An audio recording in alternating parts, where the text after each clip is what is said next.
Right to promise एक बहुत महत्वपूर्ण अधिकार है और बहुत महत्वपूर्ण कानून है। अभी आजादी के बाद 76 वर्षों के बाद जनता को पहली बार मिलने की तैयारी हो रही है। अभी तक नेता, मंत्री, अधिकारी या सांसद जितने भी प्रॉमिसेस करते थे और उस वादे को पूरा नहीं कर पाते थे, ऐसे में जनता को ठग करके और अपना वोट ले लेते थे। अब जनता को पहली बार ये राइट्स मिलने जा रहा है आरटीपी के माध्यम से, और अब वादा किया तो निभाना पड़ेगा, नहीं तो जेल जाना पड़ेगा और साथ में कुर्सी गंवाना पड़ेगा। जिसके लिए हम लोगों ने माननीय सुप्रीम कोर्ट में, सर्वोच्च न्यायालय में हम लोगों ने एक जनहित याचिका दाखिल किया है, जिसका PIL नंबर है 3507/2019। माननीय सर्वोच्च न्यायालय में हम लोगों ने एक आरटीपी नाम से जनहित याचिका दाखिल किया है। अब वादे को पूरा कराने का कानूनी अधिकार की मांग हो रही है। अब जितने भी सांसद, विधायक या नेता या पॉलिटिकल पार्टी हैं, अब वो उतने ही वादे कर पाएंगे जितना वो निभा पाएंगे। अगर नहीं निभा पाते हैं और उस वादे को नहीं पूरा कर पाते हैं, ऐसी स्थिति में उनकी सदस्यता रद्द होगी, उनकी पार्टी की मान्यता रद्द होगा और 10 वर्षों के लिए चुनाव लड़ने पे प्रतिबंध लगेगा। इसके साथ ही यह एक ऐसा अधिकार होगा जो वोटर को सीधे तौर पे मिलेगा और नेता या मंत्री या अधिकारी से पूछने का काम करेगा। ये इसके साथ साथ जितने भी पॉलिटिकल पार्टी घोषणा पत्र, मैनिफेस्टो या वादा पत्र या निभाएंगे पत्र जारी करते हैं, अब उनको स्टैम्प पेपर पे लिख के देना हो। ये कानून अभी बन गया है या बनने वाला है? नहीं, अभी माननीय सर्वोच्च न्यायालय में विचाराधीन है। हम लोगों ने जनहित याचिका दाखिल कर दिया और इस पे माननीय सुप्रीम कोर्ट ने सोमोटो भी ले लिया।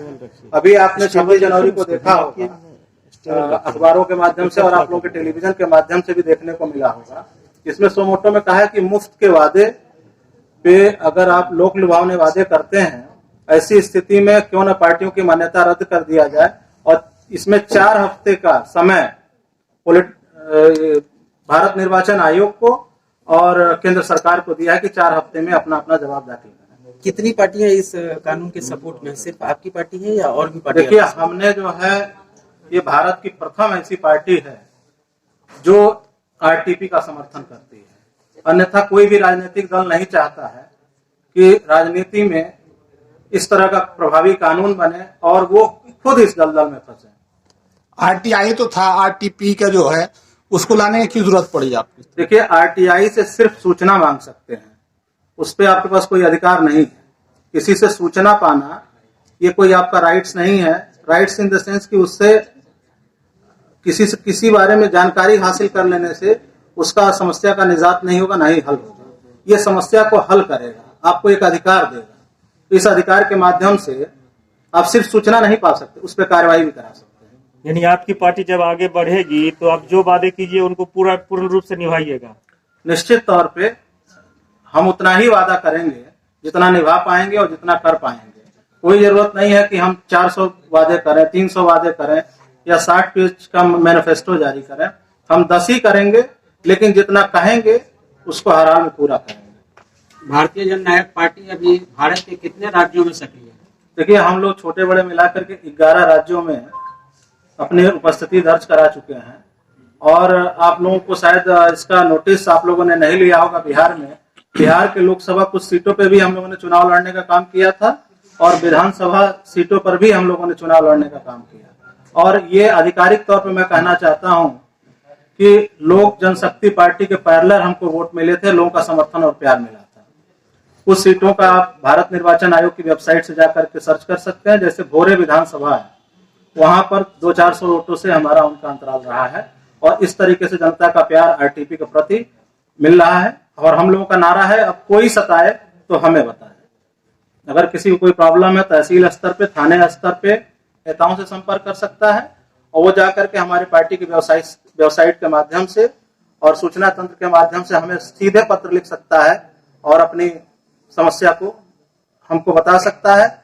हम कोई सताए हमें बताए के अंतर्गत उसके अभियान को लेकर के हम लड़ाई लड़ने का काम करेंगे और उसको त्वरित न्याय दिलाने का काम। जिस तरह से सर बिहार में लगातार आंदोलन लगातार हो रहा है सर, वार्ड सचिवों के बारे में भी सुने ही होंगे। क्या अगर वह उनसे आपसे मिलते हैं, समर्थन मांगते हैं, क्या आप लोग समर्थन देंगे? बाकी पार्टियां भी दे रही है, देखिए- नेता प्रतिपक्ष भी मिलने उनसे गए, देखिए चिराग पासवान भी गए थे। हमने अपने प्रदेश अध्यक्ष जी से कहा है, नीतीश कुमार जी से, कि जितने भी लंबित प्रकरण हैं भर्ती से रिलेटेड, मैंने बड़ा स्पष्ट कर दूं आप लोगों के सामने, मैंने कहा कि जितने भी लंबित प्रकरण है, चाहे किसी भी भर्ती से जुड़ा हुआ मामला है, वो आप लोग त्वरित उस पत्र को लीजिए और जितने भी पदाधिकारी इस विषय में चाहते हैं हमसे जुड़ सकते हैं, मिल सकते हैं। हम हर एक युवाओं के साथ हैं, हम हर उस बेरोजगार के साथ हैं जिसके साथ न्याय नहीं हो रहा है, उसको न्याय दिलाने के लिए हम कटिबद्ध हैं, प्रतिबद्ध हैं। और निश्चित तौर पे हम उनके पदाधिकारी अगर हम लोग के संपर्क में आते हैं, हमसे संपर्क करते हैं, तो निश्चित उस अभियान को हम लोग तेज करेंगे और इस पे मुख्यमंत्री जी से घेराव करके पूछने का काम करेंगे। सर आपकी पार्टी के एमएलसी के चुनाव में भी सर लड़ेगी? देखिए, हम राजनीतिक पार्टी होने के नाते हम हर एक पार्टी की अपनी नैतिक जिम्मेदारी होती है और उसकी रणनीति होती है। हम इस पे अपने पार्टी के पदाधिकारियों से विस्तृत चर्चा कर रहे हैं। निश्चित तौर पे हम लोग एक प्रयास रहेगा कि हम लोग एमएलसी के चुनाव में भी कुछ प्रतिभाग लें और उसके साथ आने वाले म्युनिसिपल कॉर्पोरेशन और अन्य चुनाव में भी सहभागिता सुनिश्चित करें और बिहार में लोकतंत्र को मजबूत करने के लिए एक नया विकल्प